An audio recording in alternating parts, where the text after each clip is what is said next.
sich nur als imposant.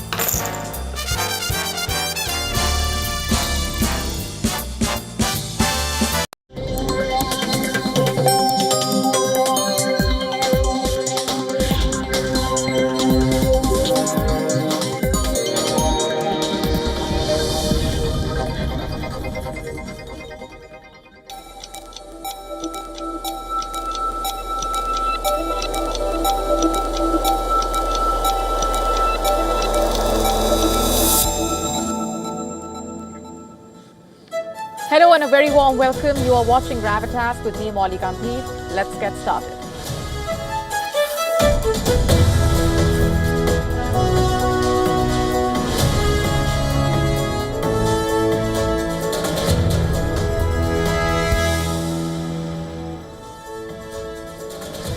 Our top focus tonight, is there a new Pakistan, Saudi Arabia, United States axis taking shape?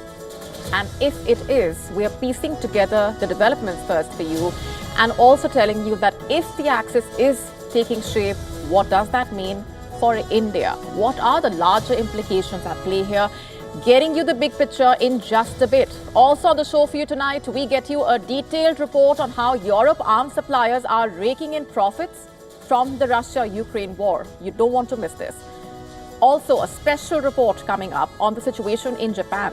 As wild bears invade towns there, we tell you about the measures being taken and how serious the concern is.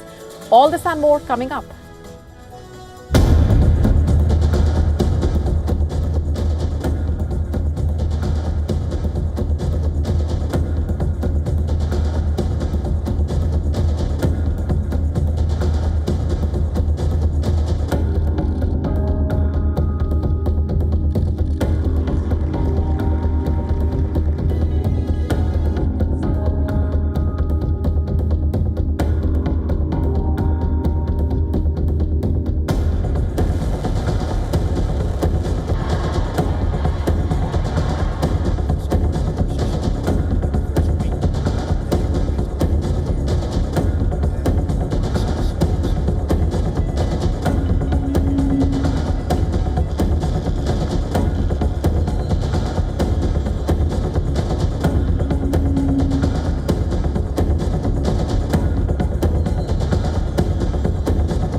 Is there a new Pakistan, Saudi Arabia, United States axis taking shape? And if it is, what does that mean for India? Should New Delhi be worried? Let's just first lay this out for you. Last Friday, the Pakistan military announced that its Chief of General Staff held high-level meetings with Saudi Arabia's top military leadership in Riyadh. On agenda was expanding cooperation under the defense strategic framework between the two countries. And this meeting did not just happen in isolation. It comes just weeks after Pakistan and Saudi Arabia, remember, signed a NATO-type joint defense security pact, a pact that says an attack on one country will be treated as an attack on both. That agreement, signed in September, locks in decades of security cooperation from intelligence sharing and counter-terrorism to regional stability mechanisms between Pakistan and Saudi Arabia. According to the Pakistan military statement, the Riyadh meetings focused on strengthening bilateral defense cooperation, enhancing interoperability, and advancing joint work under the new Strategic Defense Agreement. The ISPR says both sides reaffirm their commitment to deepen ties, contribute to regional stability, and boost self-reliance in defense capabilities. In fact, a special session of the Pakistan-Saudi Bilateral Defense Industrial Forum was also held in Riyadh. This was led by Raza on the Pakistani side and by Khalid Al-Bayari, Saudi Arabia's Assistant Minister of Defense for Executive Affairs. Now, it is being reported that Raza reiterated Pakistan's support for capacity building of the Saudi Defense Forces. And all of this is happening as the Saudi Crown Prince visits the United States. Today, in fact, a trip that many see as part of the tightening security alignment between Saudi Arabia, Pakistan, and the United States. which immediately raises a big question. Could both Saudi Arabia and Pakistan become Washington's key points for monitoring Iran?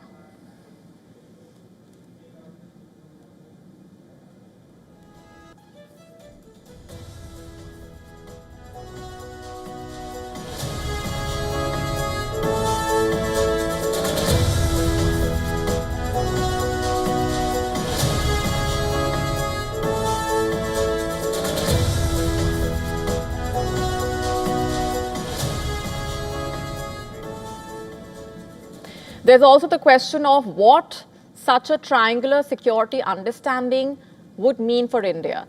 The Crown Prince's visit is expected to further anchor the US-Saudi partnership, even as Saudi Arabia continues its decades-long military ties with Pakistan. And according to analysts, these tracks could eventually intersect around their shared rivalry with Iran. The visit, in fact, could also see major Saudi investments being finalized in the US economy. President Trump has already hinted that F-35 fighter jets and other advanced American weapon systems could be on offer for Riyadh. Talks are also ongoing over a Saudi civilian nuclear program, along with cooperation in artificial intelligence, energy infrastructure, and the semiconductor supply chain. Washington is simultaneously pushing for Saudi-Israel normalization under the Abraham Accords framework, a process already well underway across much of the Gulf. Meanwhile, the Saudi-Pakistan relationship took a significant leap in September with that strategic mutual defense agreement. The timing also is very crucial here, coming right after heightened India-Pakistan tensions and Operation Sindoor, which, remember, was India's response to the Pahalgam terror attack. The pact's Article 5-like language, treating an attack on one as an attack on both, has already raised eyebrows in New Delhi. As far as Saudi Arabia is concerned, it faces continued threats from the Houthis in Yemen and also seeks to counter Iran's regional influence. Pakistan, on its part, provides manpower, training, military support to terror groups operating on its soil. And then there are persistent reports, denied but not dismissed, that Pakistan's nuclear capabilities could one day be leveraged to bolster Saudi deterrence if Riyadh's relationship with Washington were ever to fray. All of this has generated quiet concern in India. After all, Pakistan is the terror exporter of the world. Adding to these concerns is Trump's renewed interest in Pakistan.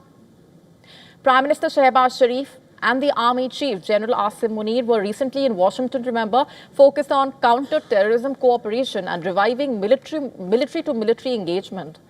It shows that the US, despite its knowledge of the Pakistan terror factories, is still interested, it seems, in keeping a working relationship with Islamabad, and that should definitely be of concern to New Delhi. The one agenda in which Pakistan, Saudi Arabia, and the US are all aligned is Iran. Despite the Saudi-Iran detente that followed the 2023 agreement brokered by China, the two remain strategic adversaries divided by deep-rooted sectarian, geopolitical, and ideological differences. Iran's ballistic missile arsenal, its nuclear program, and the activities of Iranian-backed groups across the region are regarded by Saudi Arabia as long-term security challenges. And as far as Pakistan is concerned, it has had a troubled history with Iran, involving border instability, sectarian militancy, rivalry in Afghanistan, and mutual accusations of supporting militant actors. Although Pakistan maintains formal diplomatic ties with Tehran, its strategic alignment with Saudi Arabia is much stronger. As things stand at the moment, India faces a quickly changing and more complex regional environment, with Pakistan and Saudi Arabia, it seems, strengthening their ties with Washington. Yes, of course, India retains both the political and economic influence, but New Delhi will be watching these developments closely.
President Trump is taking a hardline approach in South America, threatening military action against multiple countries in the region, and his comments and actions have raised alarm as he signals a willingness to use force to combat the flow of drugs and migrants into the United States. Trump is openly questioning the limits of U.S. military engagement in the Americas. Let's just break this down for you. Trump made headlines with that bold statement about Mexico. Remember, the president suggested that if military strikes were necessary to halt drug trafficking into America, he would not hesitate to use force. Listen to this first. I wouldn't answer that question. I've been speaking to Mexico. They know how I stand. We're losing hundreds of thousands of people to drugs. So now we've stopped the waterways, but we know every route. We know every route. We know the addresses of every drug lord. We know their address. We know their front door. We know everything about every one of them. They're killing our people. That's like a war. Would I do it? I'd be proud to. Trump's threats extended beyond Mexico as he also turned his attention to Colombia, where he expressed interest in destroying Colombian cocaine factories. We have nobody coming in through our southern border, but we know exactly how they get their things here, how they get the drugs here, fentanyl, cocaine. Colombia has cocaine factories where they make cocaine. Would I knock out those factories? I would be proud to do it personally. I didn't say I'm doing it, but I would be proud to do it because we're going to save millions of lives by doing it. In fact, Trump's actions in the region have already included ongoing military strikes in Venezuela. In the last few weeks, U.S. forces have targeted several so-called drug trafficking vessels off the Caribbean coast. We've been telling you about this. And the U.S. has built up a significant naval presence in the Caribbean, deploying its biggest carrier, USS Gerald Ford, which brings more armada with it. Now, it does not end there. His actions in Nigeria have also raised alarm. Trump recently threatened military strikes against Islamist militants in Nigeria, citing claims of mass killings of Christians. The Nigerian government has rejected his accusations, but Trump's willingness to conduct military intervention in Africa adds to the growing list of countries where he is considering military action. President Trump opened the year with pledges to seize the Panama Canal, take control of Greenland, rename the Gulf of Mexico as the Gulf of America. He is ending it seems, by bombing boats from South America, stationing the world's largest aircraft carrier in the Caribbean, and exploring military options against Venezuela's autocratic leader, as he calls him. Trump's second term, in fact, has been characterized by an unprecedented willingness to use military force to achieve his goals. And yet, this is the same Donald Trump who has been actively pursuing a Nobel Peace Prize. While he warned of strikes against countries around the world, he has also taken credit for brokering peace deals in West Asia and Southeast Asia, and claimed success in diplomatic ties with North Korea.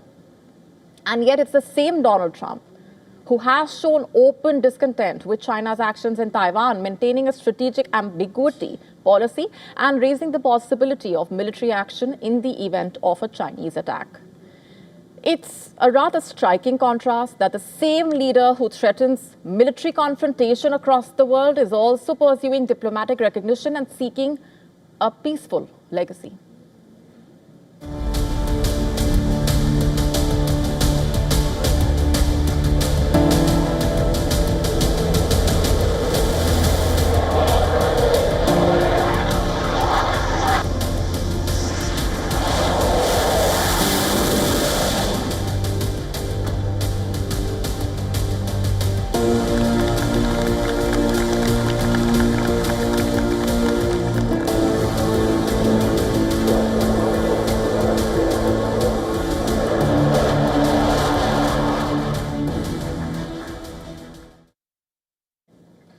Europe arms suppliers are raking in profits from the Ukraine war.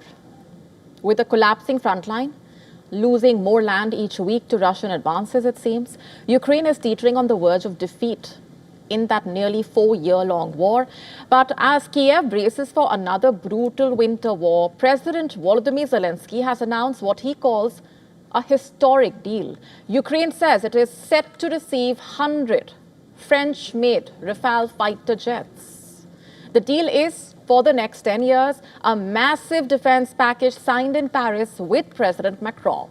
But then the key question here is, how will Ukraine pay for it? With war draining Kiev's resources, a war fatigue setting in, Europe is now exploring everything from grants, loans, even frozen Russian assets to finance these jets.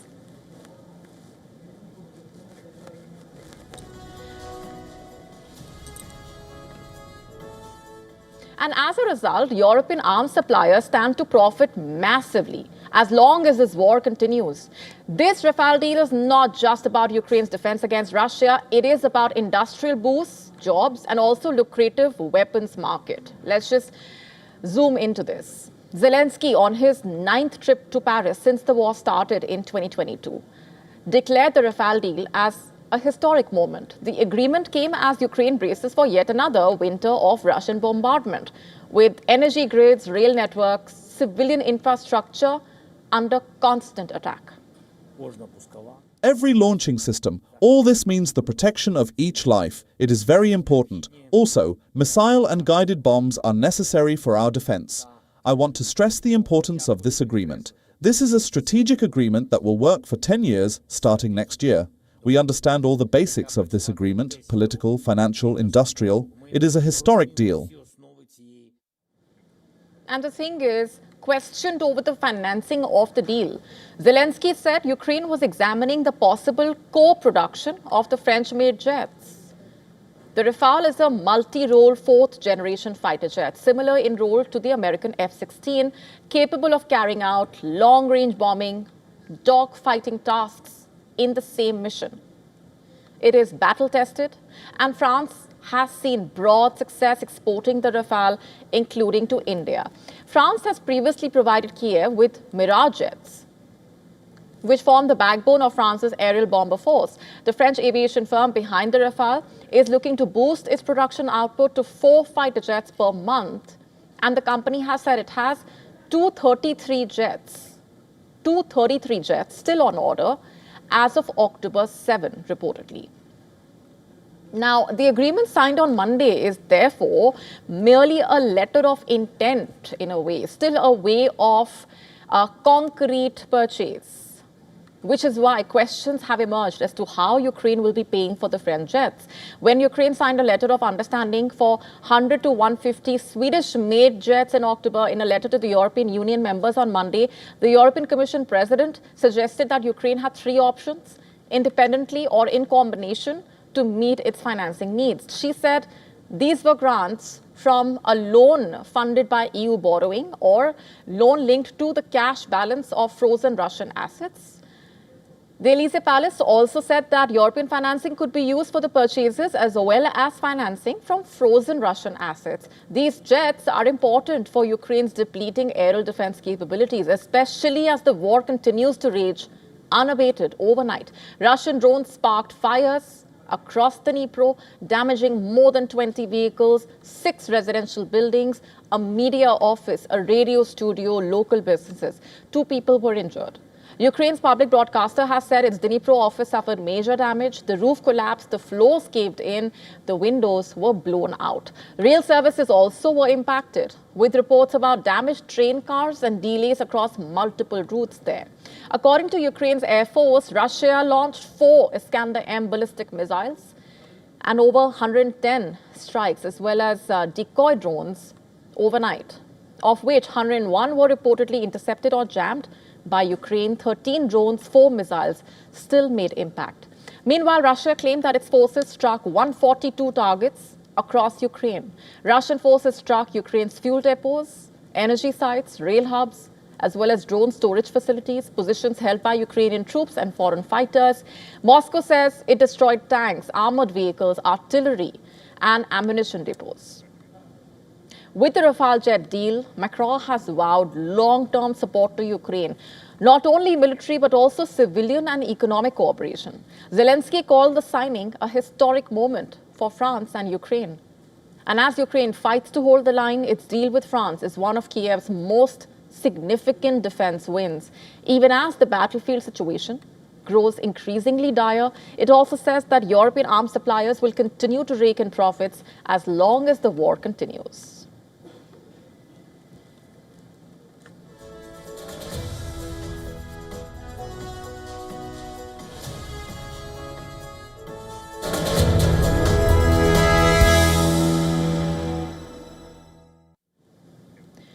On the 75th anniversary of the Dalai Lama's ascension, Tibet remembered its glorious past. The Central Tibetan Administration hosted a grand commemoration to mark the 75th anniversary of His Holiness the 14th Dalai Lama's assumption of spiritual and temporal leadership of Tibet. The ceremony saw the Dalai Lama and dignitaries, former officials, hundreds of Tibetans and supporters. The event opened with symbolic offerings, who presented, among other things, a mandala along with sacred representations of the Buddha's speech, mind. Alumni representatives from Tibetan schools across India and Nepal also joined in the ceremonial offerings. Statements from the Kashak and the Tibetan Parliament in exile recalled his efforts to negotiate peace during the early years of the Tibet-China conflict. The introduction of the middle way approach and his democratic reforms for the Tibetan community in exile. All the speakers paid special tribute to the Dalai Lama's lifelong commitment to education. The 14th Dalai Lama was born in 1935. He was recognized as the incarnation of the 13th Dalai Lama in 1937, enthroned in 1940, and vested with full powers as the head of state in 1950. He fled to exile in India in 1959, the year of the unsuccessful revolt by Tibetans against the communist Chinese forces that had occupied there since 1950. The Dalai Lama set up a government in exile in India's Dharamshala, located in Himachal Pradesh, and has since become a world-renowned figure and a religious leader with a starring role on the global stage. In 1989, he was awarded the Nobel Prize for Peace in recognition of his non-violent campaign to end Chinese domination of Tibet. He has traveled the world offering talks on peace, non-violence, interreligious understanding and compassion. He has written a number of books on Tibetan Buddhism, Buddhism and science, and an autobiography, as well as numerous other short essays. Now the question of the 14th Dalai Lama's succession in light of long-standing tensions between the Tibetan Buddhist authorities and the Chinese government's insistence on approving the successors has become a point of acrimonious debate between the Tibetan and Chinese camps. In 2007, the Chinese government passed a law declaring that determining the reincarnations of Tibetan lamas would be conducted in a traditional manner, but with the oversight of Chinese officials. According to the law, China would have the final say over Tibetan Buddhist lamas' reincarnations, and officials prohibited anyone outside, including the 14th Dalai Lama, from having any involvement in appointing a new Dalai Lama. In 2011, the 14th Dalai Lama stepped down as head of the Tibetan government in exile, effectively maintaining a role that is only religious rather than both religious and political. Still, his departure did not lessen his stance in opposition to Chinese political involvement in his succession. And on the 2nd of July 2025, 4 days prior to his 90th birthday, the 14th Dalai Lama publicly affirmed that his lineage of leaders of the Gelugpa Tibetan Buddhists would basically continue after his physical death, which means there will be a 15th Dalai Lama. But Tibetans fear China will eventually name a rival successor to the Dalai Lama, bolstering Beijing's control over Tibet, the territory it poured troops into in 1950 and has ruled ever since.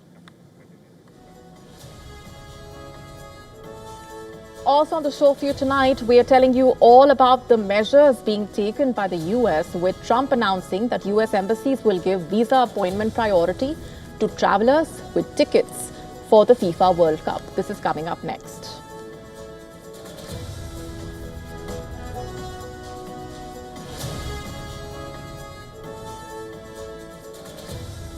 A chartered plane carrying 153 Palestinians landed in South Africa last week. Who is facilitating this? We are getting you the complete story.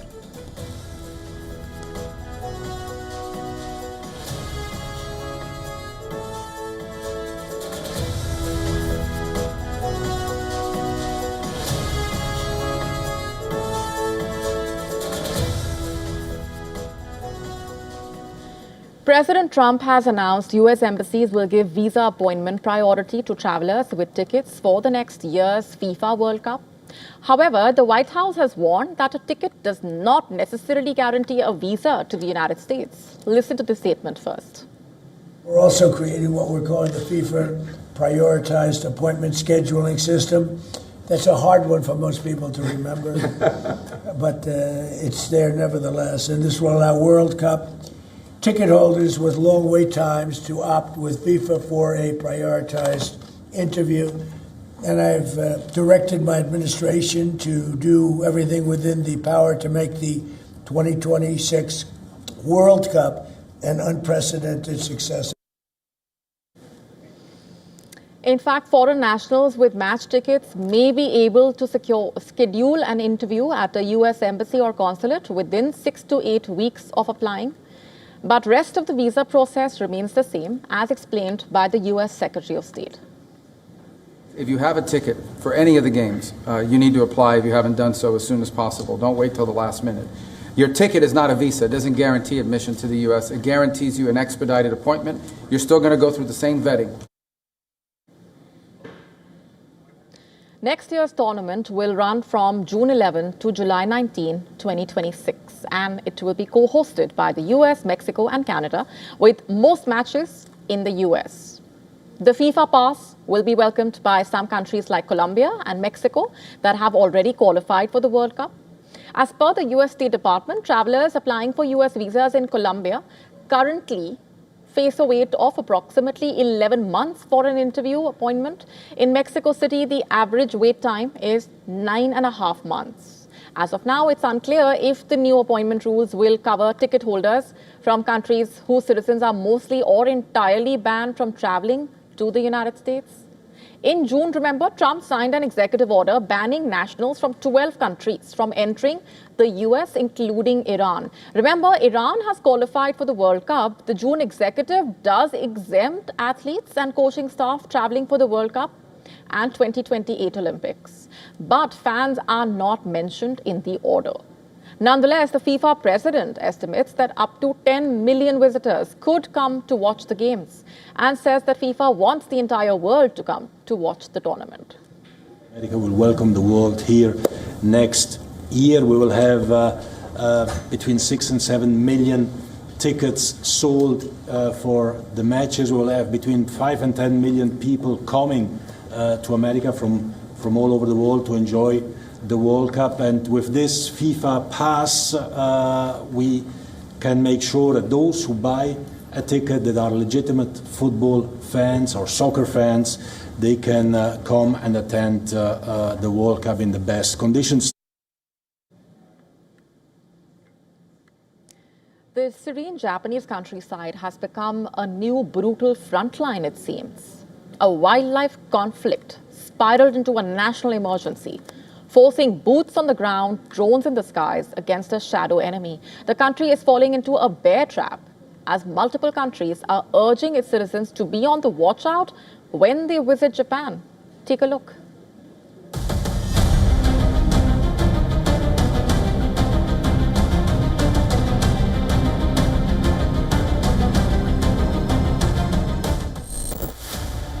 Japan is under siege not from a foreign army, but from its own wild bear population. Since April, a wave of ferocious bear attacks has battered communities in Akita, Iwate, Hokkaido, and beyond. According to Japan's Environment Ministry, 196 people were injured or killed between April and October. In October alone, 88 people were attacked, and 7 of them died, a record for a single month. The bears aren't really thinking about people. They just come into town looking for food. Then when they come across people, they think they're interfering and attack. I think that's a very problematic situation. So of course, everyone is frightened about it. Recently, I really feel that bears have become much closer to people. I have a strong sense that the number of bears coming down to villages has increased. We hear news almost every day about people being attacked or injured. It's becoming something that feels personal, and it's simply frightening.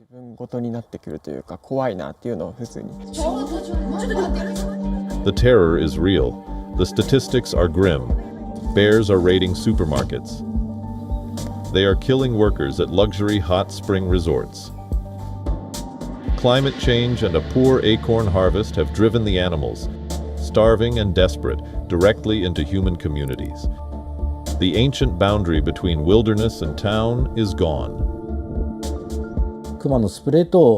If people are thinking of them like pets, of course the idea of animal protection is important, but the reality is that people are being attacked, and there are already several who have died. So, I think at the very least, when bears come into town, they should be culled. Active duty troops have been deployed. Retired police officers are enlisted to fight bears.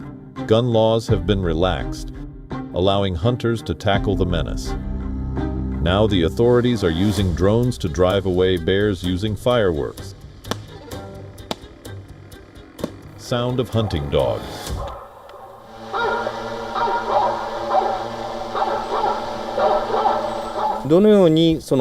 When considering how to implement countermeasures, we examined whether to drive the bears away by hand or use dogs.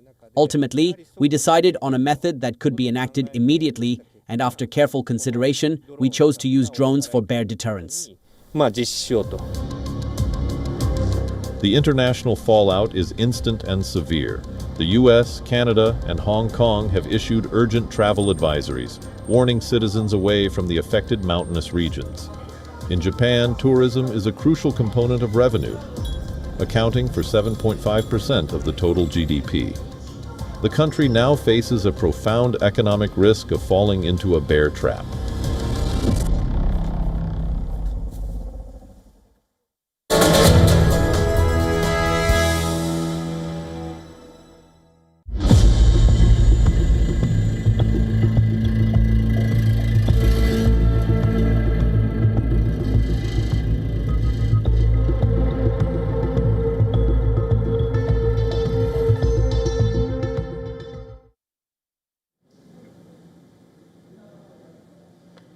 Shifting focus for now.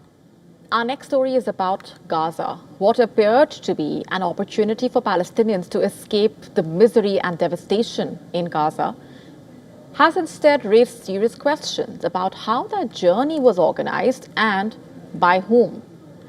A chartered plane carrying 153 Palestinians landed in South Africa last week, many of them without the necessary travel documents. Their arrival left the South African authorities completely blindsided. For nearly 12 hours, the aircraft was on the runway as officials struggled to understand what was going on and how the passengers had left Gaza without exit stamps. The group was eventually allowed to disembark after the humanitarian organization Gift of the Givers agreed to take them into its care. Authorities saying 23 of the passengers later flew on to other countries. At the center of all of this is a little-known organization called Al-Majd Europe. It is now accused by activists of assisting what they describe as Israel's efforts to empty Gaza of its people. According to an Israeli daily, the group is led by Tomer Janar, who is a dual Israeli-Estonian citizen. He is reportedly working with a military unit responsible for the forced transfer of Palestinians from Gaza. The organization claims on its website that it has been coordinating evacuations from conflict zones since 2010 and is registered in Germany. Passengers on that flight say they knew little about what they were signing up for, reportedly. Families paid between $1,400 and $2,000 per person. The passengers informed that they learned about the departure just a day before and they were only allowed to take one small bag, mobile phones and some cash. The journey reportedly started in Rafah. Passengers were loaded onto buses, driven to the Karem Abu Salem crossing before being moved to Israel's airport. Israeli authorities did not stamp their documents at any point, leaving them in legal limbo when they arrived in South Africa. And as the authorities in South Africa and beyond seek answers, one question is also looming large. Are these flights a humanitarian lifeline for Palestinians, or are they part of a troubling, coordinated effort to push them out of their homeland, as the accusation is being put out? And this was not the first such operation. Similar flight in May this year, reportedly, when 57 Palestinians were moved through the same route and flown to Budapest before continuing on to Indonesia and Malaysia. South African humanitarian organization saying another flight carrying more than 170 people arrived as far back as October without any announcement. Al-Majd also claims online that it helped fly a group of Gazan doctors to Indonesia in 2024.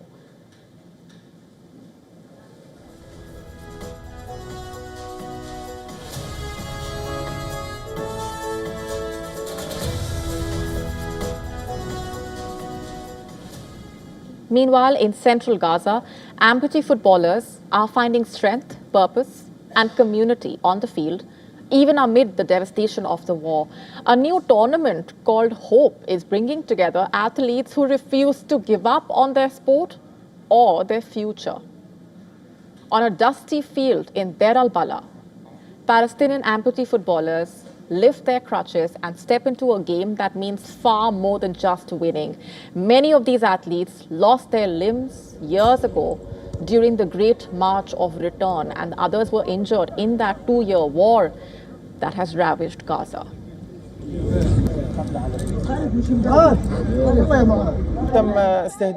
My house was targeted on December 24th and my leg was amputated. I was a football player before, and now that my leg is amputated, I am still determined to continue playing football.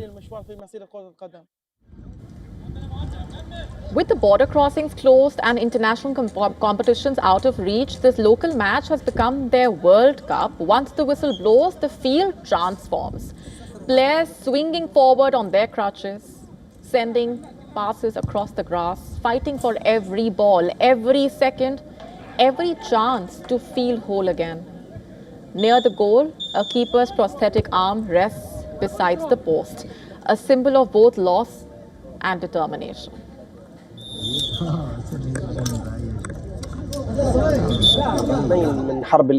We were supposed to be in Jakarta, Indonesia at this time, participating in the World Cup qualifiers, but the closure of the crossing and the ongoing war prevented our participation. However, we will not lose hope. Therefore, we came to this tournament titled Hope, to revive hope and bring smiles to the faces of... Shifting focus now, a fresh security warning from Britain's intelligence community as the Islamic State is now weaponizing AI in a new and deeply worrying recruitment drive. The development comes amid fears that both the Islamic State and the Al-Qaeda are attempting a comeback, taking advantage of instability across the region and the Horn of Africa. In his annual threat update, in fact, the MI5 Director General warned that overseas terror groups are once again trying to direct attacks into the UK and Europe. He also highlighted that they are becoming more ambitious in their outreach. MI5 is now handling a near record number of terror investigations. The agency has seen a 35% rise in individuals under scrutiny over the past year and has disrupted 19 late-stage attack plots since 2020. UK spy agency also highlighting an alarming trend that children are involved in 1 out of 5 terror-related arrests last year, 1 out of 5 of them. The concern is not just theoretical, of course. Just last week, an 18-year-old from South London appeared in court after being arrested at Gatwick Airport. He was allegedly trying to travel to Syria to join the Islamic State fighters. Intelligence reports saying Islamic State has been quietly mounting a new foreign fighter recruitment campaign in Syria. 30,000 people, which includes 900 Britishers, traveled to Syria to join the group. This alarming development comes at a time when small pockets of fighters have stepped up guerrilla attacks against the government forces in Syria and Iraq. The UK remains actively engaged in the region through Operation Shadr. In September, a suspected terrorist was killed in a targeted British airstrike in northern Syria. And this comes as the US prepares to wind down its presence in the region.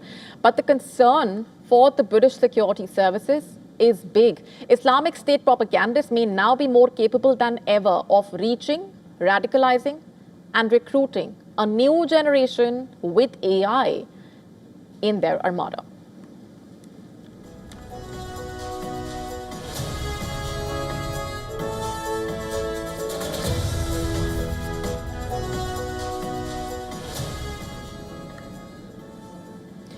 Shifting focus now to Nigeria, it's a heartbreaking story of 25 schoolgirls abducted there. They were kidnapped when gunmen attacked their school before dawn on Monday, killing a member of the staff. Of the 25 girls, one has reportedly escaped and is safe. The schoolgirl was abducted with 24 others. The student reportedly arrived home late on Monday. Hours after the kidnapping, one other student, who was not among the 25 confirmed abducted, also reportedly escaped in the minutes that followed the attack. And what about the 24 abducted girls? Security forces have intensified efforts to rescue them. According to an army statement, soldiers have been directed to conduct intelligence-driven operations and relentless day and night pursuit of the abductors. The army chief has said, success is not optional.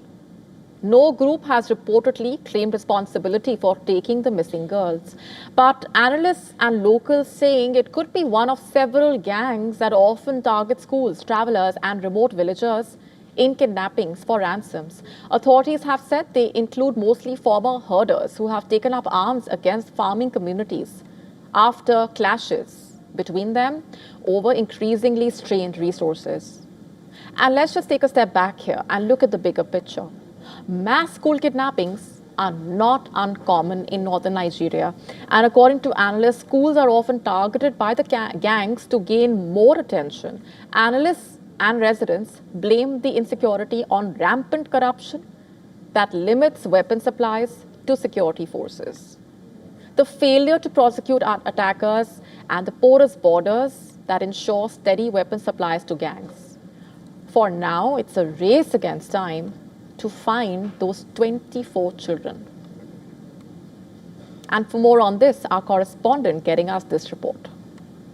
Now, frequent kidnaps in schools in northern Nigeria by armed groups seeking ransom payment or leverage deals with the government are common. Most times they are unconnected to militant groups such as Boko Haram and ISWAP, whose attacks on communities and government installations are motivated by religion. The last major school abduction was in March 2024, when more than 200 pupils were seized from a school in Kuriga, Kaduna State. President Tinubu has since directed security and intelligence agencies to locate, rescue, and safely return the students immediately.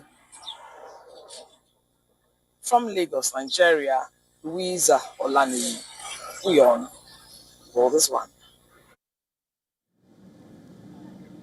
On to Canada now. This is the story of Reverend Susay Jesu, OMI, an Indian priest who has been appointed by the Pope as the next Archbishop of Kiiwetinoong in Canada. Let's just break this down for you. First, just for context here, it's a territory encompassing 725,000 square kilometers. What is known is that the Archbishop-elect will reportedly be ordained at the end of January 2026. Reverend Father Susay Jesu, OMI, is a member of the Missionary Oblates of Mary Immaculate. Until now, he has served as provincial councillor and pastor of Sacred Heart of the First Peoples in the Metropolitan Archdiocese of Edmonton. He was born in India. He later earned a master's degree in pastoral counseling from St. Paul University in Ottawa. In fact, He was ordained as a priest on July 27, 2000 reportedly, and has served in diverse pastoral settings over the years.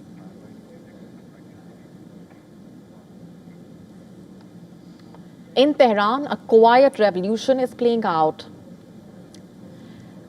Iranian girls and women, some as young as 5, are stepping into all-female karate tournaments and breaking long-held social barriers associated with women in sports. Once frowned upon, even banned for women after 1979, karate is now becoming a symbol of confidence. Our next report telling you how.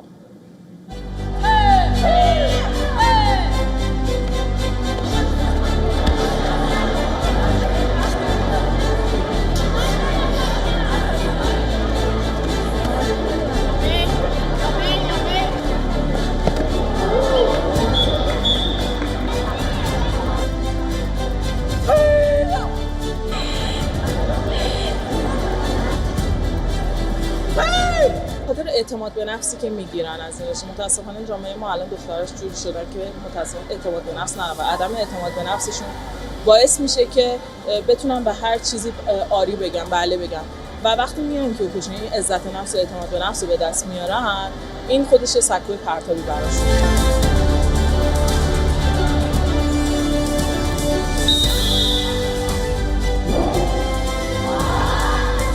جامعه ما یک جامعه بسیار جوان با یک سوسایتی از بانوان که بسیار پویا و بسیار جوان هستند و بسیار علاقمند هستند که در فعالیت‌های اجتماعی شرکت کنند و نشون بدن که چیزی از آقایون کمتر نیستند.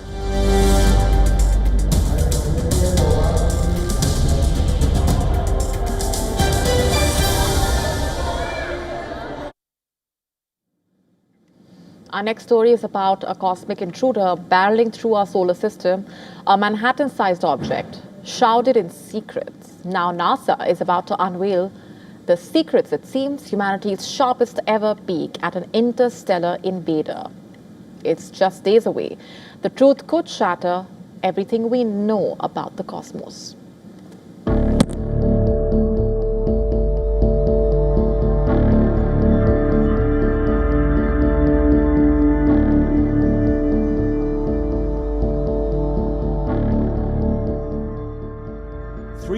Atlas is blazing through our solar systems. Telescopes around the world are zooming in. It is the third largest interstellar object ever observed from Earth. It is so massive that it has led to many theories. For weeks, the space community has traded intellectual blows over its true nature. A normal cosmic object, icy snowball, or something far, far stranger. World's richest man, Elon Musk, though steering clear of the alien ship theory, pointed to its massive size and the catastrophic scenario if it struck our planet. Well, the comet is more than 170 miles away and is on a trajectory which is taking it away from Earth. NASA is now preparing the sharpest celestial drop in history. The images which could shed light on the mysteries of 3I Atlas, which has behaved like nothing humanity has seen before. The answer is locked within data captured by the Mars Reconnaissance Orbiter's Heresy camera. Its resolution simply obliterates the blurry ghost shots Hubble previously delivered, enhancing detail by a factor of 3. These images, held hostage during the 43 days-long US shutdown. The urgency is palpable. This isn't just a space rock, it's a cosmic rebel. Conventional comets trail gas and dust away from the sun. 3I Atlas flaunts a bizarre anti-tail. Again, it's showing abnormal acceleration, defying the laws of physics. As we speak, the Enigma is slingshotting towards Jupiter, where NASA's Juno and ESA's JUICE missions will pursue it, tracking its exit from the solar system in March. Before it vanishes forever, these pictures are humanity's last, best chance.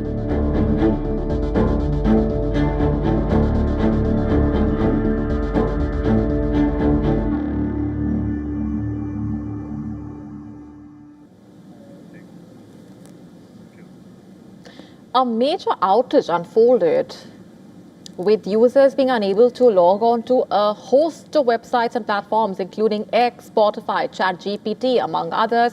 The widespread disruption has been reportedly caused by issues at the web infrastructure company Cloudflare. First reports of the outage began coming in a few hours ago. Cloudflare is a critical content delivery network and web security provider. Its network handles a significant amount of the world's web traffic, protecting sites from cyber attacks and helping them load quickly. Users around the world reported a variety of issues, including being unable to load their timelines, view posts, or access profile pages on X. They also reported seeing generic, frustrating messages like 500 error and internal server error, even down detector, the service that keeps a watch on internet outages, was temporarily impacted. And when it came back online, down detector registered a massive spike in reports for X, peaking at over 11,500 reports in the US. Cloudflare was swift to acknowledge the outage, reportedly stating that it was investigating a technical fault on its global network. The company identified the issue and started implementing a fix. The latest updates indicating that a fix has been implemented. Key platforms and services like X and Spotify have shown a swift drop in outage reports and returned to near normal operational status for most users.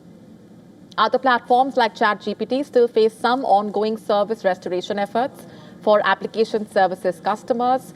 Cloudflare confirmed it was still working towards restoring those services. The issue has been traced to a technical problem affecting Cloudflare's global network. While details are pending, initial reports suggest a spike in unusual traffic to one of its services, which then caused errors across multiple Cloudflare systems. The outage highlighting how much of the modern internet is dependent on a few core providers like Cloudflare. When a single point of failure occurs in this essential infrastructure, it can trigger a domino effect, taking down a wide range of seemingly unrelated services.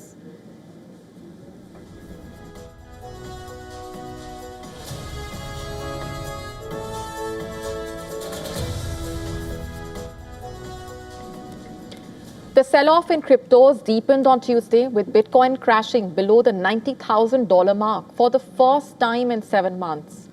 It's safe to say here that cryptos are in a bear market. Over the past 42 days, crypto has erased $1.2 trillion in market value. If the derivatives markets are anything to go by, bets are rising for Bitcoin's free fall to below 80,000 by the end of this year. Demand for downside protection for Bitcoin at the $85,000 and $80,000 levels has surged. Currently, the top token is below where it was around the same time last year. About $5 billion has been liquidated from the crypto market over the past week itself. Bitcoin has lost 28% of its entire value since hitting a record high of $125,500 in October. Still, despite the steep sell-off, the current 28% correction is mild as compared to the past cycles. Previously, the token dropped 83% in 2018 and 73% in 2022 before hitting new highs. Since 2017, Bitcoin has seen over 10 declines of 25% or more, 6 declines of 50% or more, 3 declines of 75% or more before recovering to new records. But the difference now is institutions own Bitcoin through ETFs, which changes how crashes play out. More importantly, the fundamentals for the OG token are still intact. The push for wider adoption of Bitcoin has been successful in traditional markets this year. In fact, every single decline of the current magnitude or more since Bitcoin's inception has been followed by new record highs. Top crypto enthusiasts saying disruption is not easy and that it pays when you can sound out the noise. This is basically a routine crypto bear market, which the analysts believe is already closer to its end than its beginning.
So this is live at the White House, where President Donald Trump has just welcomed Saudi Crown Prince Mohammed bin Salman to the White House.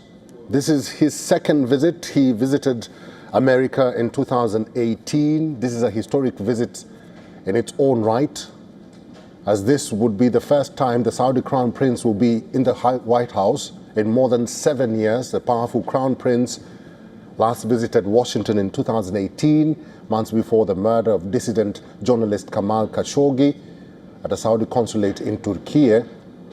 The president has already rolled out the red carpet, as you can see on your screen there, for the prince, with all the trappings of a state visit. Once they enter the Oval Office, they will have a discussion on a range of issues, including the F-35 fighter jets, which will be provided to Saudi Arabia, and Saudi Arabia will be the second nation after Israel to receive the F-35 fighter jets.